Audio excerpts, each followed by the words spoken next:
Hello, magandang umaga po. It's a beautiful morning. It's a Monday morning here in Cebu. And I have a very, very important topic for every one of us, including myself. And ito po yun. The most important. Okay, and the greatest and the most beautiful things on earth happens without us seeing it. Alright? Hindi natin nakikita kung paano nangyayari, okay, kung paano nabubuo, kung paano nagagawa yung mga bagay na sobrang ganda, sobrang amazing, yung mga wonders na tinatawag. Alright? Hindi yan nakikita ng mga mata natin. Alright? Naisip ko lang yung bata.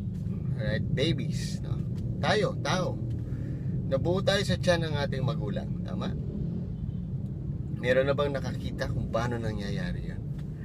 Alright? Kung napanood mo na ba kung paano nabubuo yung baby sa loob ng tiyan? Okay? Pwedeng nakukunan siya ng picture, no? Through ultrasound or yung mga latest na ngayon, mga 3D. Pero nakikita mo ba kung paano siya nabubuo, kung paano yung millimeter by millimeter nagkakaroon ng laman yung muscle ng bata, millimeter by millimeter tumutubo yung mga buhok. Okay, meron bang nakakapanood? Wala, di ba? Yung halaman o yung puno, okay, alam natin, itinatanim natin yan. Alright, meron na bang nakapanood kung paano siya tumutubo? Alright, di ba pagkatapos mong itanim yung buto, kinabukasan or after a week or two, makikita mo may lumalabas na dun sa lupa. Okay, then after another week or two, makikita mo yung mga dahon-dahon na. Meron na ba sa atin na nakapanood o nakakita kung anong nangyayari sa loob? These are just two examples how life works.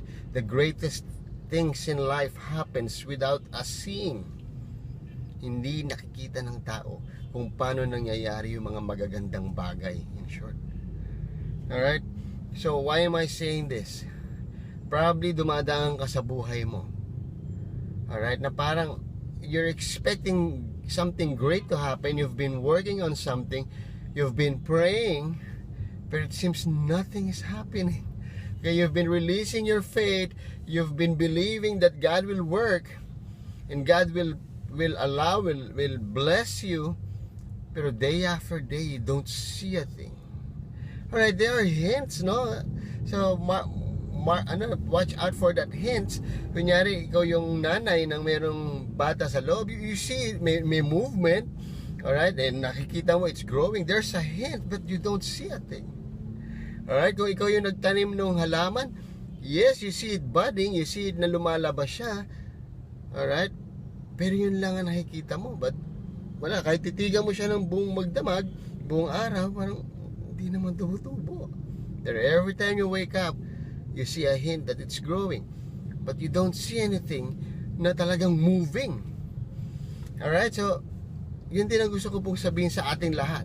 If we're probably doing something, we're believing for something and you're not seeing anything, then God is saying, I am doing something that you're not seeing. Alright, so keep that faith. Keep that faith. Keep believing. Alam mo, pag hindi mo nakikita, and kung si God yung nasa background, if God is really working on it, believe me, it's going to be so beautiful. It's going to be amazing. Katulad nung the human beings, tayo, it's amazing how we are being created. Yung magagandang halaman na yan. And everybody na lumalabas dito sa mundo na pag ang Diyos ang gumawa, believe me, you will be amazed. Alright, so yan lang po yung gusto kong i-share sa ating lahat, including myself. If you're doing something right now, working on it, believing on it, praying about it, and you're not seeing anything, it means God is doing something that you're not seeing. And believe me, isang araw na lang, nganga ka, magugulat ka, sabi mo, wow, paano nangyari to? It's the same thing, how God created all the beautiful things in this world, hindi natin nakikita. Alright, so I hope I'm making sense. I hope nakatulong sa iyo if you're in this process of just watching and not seeing anything, but you're believing that something will happen, you're normal. And God is doing something. Yung kanyang assignment, yung kanyang part, ginagawa niya. Alright, so maraming salamat po. It's a great day today. It's going to be a great week. So magkita-kita ulit tayo sa susunod na video. God bless.